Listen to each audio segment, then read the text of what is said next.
এখানে কে একটা কপাট না দরজা আছে আমি জানি না। সে বলছে কয়েকদিন আগে ঘাটালে এসেছিলেন তৃণমূলের যুব সভানেত্রী সায়নী ঘোষ।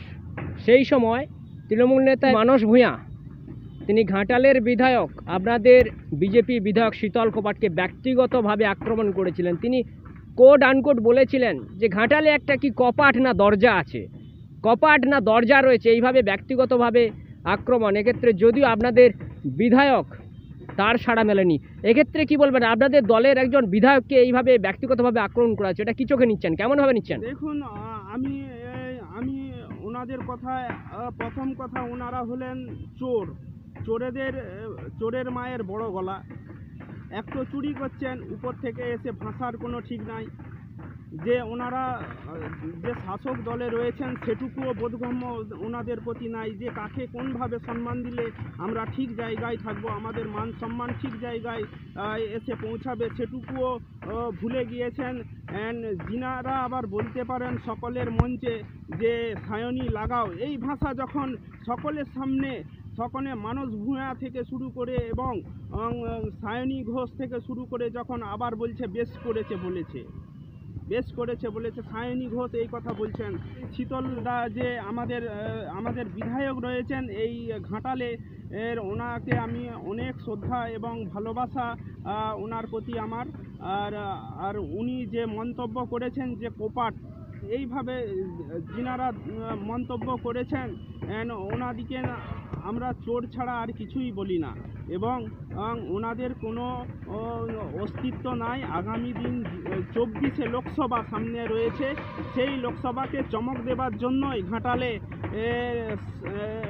সায়নী এই কথা বলেছেন, যাতে বিজেপিকে দমানো যায়, শীতল কপাটকে দমানো যায়, ভারতীয় জনতা পার্টিকে দমানো যায়, যাতে আমরা এই ঘাটালের যে মাস্টার প্ল্যান এই সব থেকে ভারতীয় জনতা পার্টি এবং শীতলদা বঞ্চিত থাকে, সেই জন্যই এই ধরনের কটূক্তি করে গেছেন। এবং ওনাকে আমি বলবো যে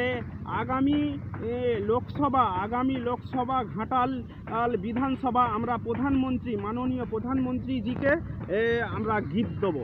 2024 লোকসভা ভোট আর মাত্র কয়েকটা মাস।